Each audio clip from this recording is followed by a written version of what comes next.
Welcome students. So last lecture we have seen the basics of the spectrum analyzer. Analyzer म्हणजे काय? Spectrum means range of frequency. कोणाची range? फ्रिक्वेन्सीची range. ती रेंजला display करायचं काम कोणाचं आहे? स्पेक्ट्रम अनालायझरचं. So spectrum analyser is basically a frequency domain instrument. का? कारण की तो सिग्नलला प्लॉट करतोय कशाच्या अकॉर्डिंग टू द फ्रिक्वेन्सी. आणि basically spectrum analyser are use to display the complex signal in frequency domain. म्हणजे काय? AM signal and FM signal. Okay. So in this lecture we are going to see the block diagram of the spectrum analyser. Okay. तर spectrum अनालायझरचं काम काय आहे? सिग्नलला display करायचं. काय करायचं आहे? सिग्नलला डिस्प्ले करायचं आहे. तर डिस्प्ले करण्यासाठी इथे आपण काय यूज करणार आहोत? Cathode ray tube.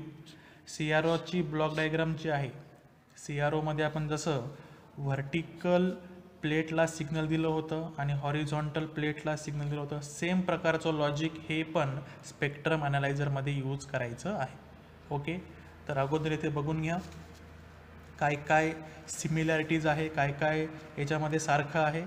तर बघा खाली जर बघितलं तर खालची सिस्टीम कोणती आहे? Horizontal deflection system. आठवत आहे? Horizontal deflection system. तिथे काय होतं? टाईम बेस्ड जनरेटर आहे. त्यानंतर पुढे काय असणार? हॉरिझॉन्टल ॲम्प्लिफायर आहे. आणि हॉरिझॉन्टल ॲम्प्लिफायरचं आउटपुट हे कुठं गेलं? हॉरिझॉन्टल प्लेट ऑफ CRTचा हॉरिझॉन्टल प्लेटला. कळलं? हे तर सारखंच आहे. पुढे या, वर या. वरची जी सिस्टीम आहे ही सर्व सिस्टीम जी आहे ही कोणती आहे? Vertical deflection system. Okay. Vertical deflection सिस्टीमचं आउटपुट कुठे जाणार आता? व्हर्टिकल प्लेटला. ओके. आणि व्हर्टिकल प्लेटला जाण्याच्या अगोदर इथे डिले लाईन यूज करायचं नाही. इथे आपल्याला काय डायरेक्टली यूज करायचं आहे? Vertical amplifier. कारण की आपण जर बघितलं तर सिग्नल नंतर इथे पण 2 ब्लॉक आहे आणि इथे पण 2 ब्लॉक आहे. म्हणजे सिग्नल हा CRTकडे सारखाच पोहोचणार आहे, सायमल्टेनियस सिंक्रोनाइज होणार आहे. म्हणून डिले लाईनचा इथं यूज करायचा नाही आहे. नंतर तुम्ही जर FM मध्ये सुपर हेट्रोडाईन रिसिव्हर जर बघितलं असेल, सुपर हेट्रोडाईन रिसिव्हरमध्ये पहिला जो ब्लॉक होता तो कोणता आहे? मिक्सर. बघा पहिला ब्लॉक कोणता आहे? मिक्सर. तर त्याच प्रकारचं ब्लॉक आपल्याला कुठे यूज करायचं आहे? स्पेक्ट्रम अनालायझरमध्ये. तर mixer is also called as a band pass filter. इथे बी पाहिजे होतं, बँड पास फिल्टर. ओके. तर जो इनपुट सिग्नल आपल्याला फ्रिक्वेन्सी डोमेनमध्ये दाखवायचा आहे तो सिग्नल आपण कुठे अप्लाय करायचं? मिक्सरला. ओके. त्याच्यामध्ये भरपूर फ्रिक्वेन्सी प्रेझेंट असणार. FS1, FS2, FS3 अशा मोर दॅन 1 फ्रिक्वेन्सी हे कुठे प्रेझेंट असणार? इनपुट सिग्नलमध्ये. का? कारण की तो कॉम्प्लेक्स सिग्नल आहे म्हणून. आलेल्या इनपुट सिग्नलमध्ये आता आपल्याला काय मिक्स करायचं आहे? टाईम बेस्ड जनरेटरचा सिग्नल मिक्स करायचा आहे. तर टाईम बेस्ड जनरेटरचा सिग्नल कसा असतो? सॉटूथ सिग्नल असतो. तर ह्या सिग्नलची काही फ्रिक्वेन्सी असणार, त्याला आपण म्हणू FT. ही फ्रिक्वेन्सी आणि इनपुट सिग्नलची फ्रिक्वेन्सी हे मिक्स करायचं आहे ॲट द मिक्सर. दोन्ही फ्रिक्वेन्सी मिक्स झाल्या त्यानंतर याच्या आउटपुटला म्हणजे इथे वेगवेगळ्या फ्रिक्वेन्सीचे सिग्नल हे तयार होतील. म्हणजे कोणतं? FS1 फक्त FS1चा असलेला सिग्नल तयार होणार. पुन्हा FTचा, पुन्हा दोघांचं प्लस S1 प्लस FT किंवा दोघांचं मायनस. असंच पुढे काय होणार? S2साठी पण होणार आणि S3साठी पण. म्हणजे एका सिग्नलसाठी, एका फ्रिक्वेन्सीच्या सिग्नलसाठी 4 कॉम्बिनेशन तयार झालेले आहेत.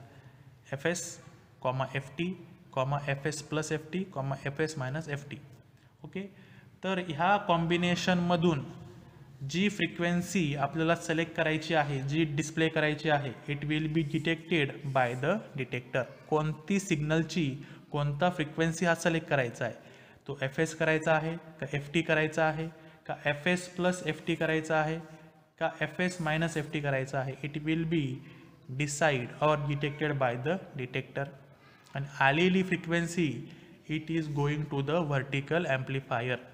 त्याच्यामध्ये डिटेक्टरमध्ये जो फ्रिक्वेन्सी सिलेक्ट करणार आहे तो आहे इंटरमिडिएट फ्रिक्वेन्सी. तर intermediate frequency will be detected by the detector. तर बघा ब्लॉक डायग्राममध्ये मिक्सर आहे, डिटेक्टर, व्हर्टिकल ॲम्प्लिफायर. खाली पण same, time based generator, horizontal amplifier. तर शेवटी आपल्याला इथं काय डिस्प्ले होणार आहे, तर अशा प्रकारचा काहीतरी प्लॉट आपल्याला स्पेक्ट्रम ॲनालायझरमध्ये दिसणार आहे. तर पहिला कोणता डिटेक्ट करणार, तो FS1 झालं. FS1ची फ्रिक्वेन्सी आहे समजा 10 किलो हर्ट्स, त्याला असलेलं त्याचं व्होल्टेज 5 व्होल्ट.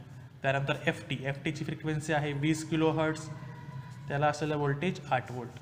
त्यानंतर FS प्लस FT म्हणजे 30 किलो हर्ट्स, एक झालं. ह्या फ्रिक्वेन्सीला किती व्होल्टेज आहे, 3 व्होल्ट, तो दाखवून देईल जे पण असेल.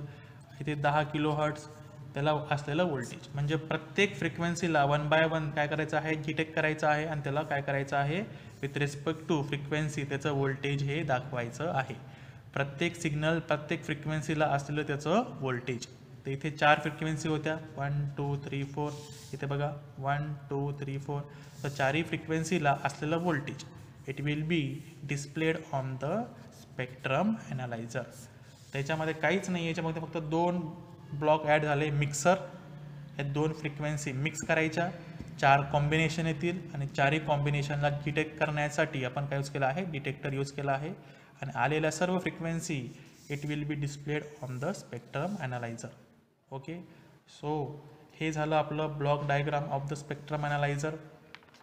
त्यानंतर आपण बघूया की what is the application, what are the applications of the spectrum analyser. आता अगोदर सांगितल्याप्रमाणे AM आणि FMचा रिस्पॉन्स बघण्यासाठी आपण काय यूज करतो, स्पेक्ट्रम ॲनालायझर.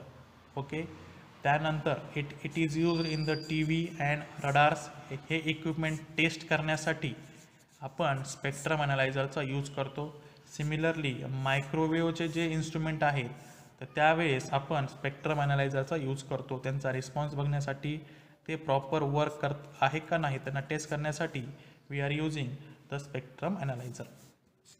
आणि सर्वात बेसिक म्हणजे काय की हा पण कसा यूज केला, to measure the frequency response. कोणत्या पण इन्स्ट्रुमेंटचा फ्रिक्वेन्सी रिस्पॉन्स चेक करण्यासाठी आपण स्पेक्ट्रम ॲनालायझर यूज करतो.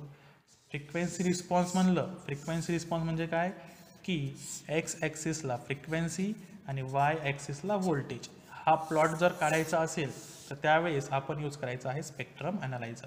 ओके, तर हे झालं आपलं block diagram of spectrum analyser and the application of the spectrum analyser. Thank you.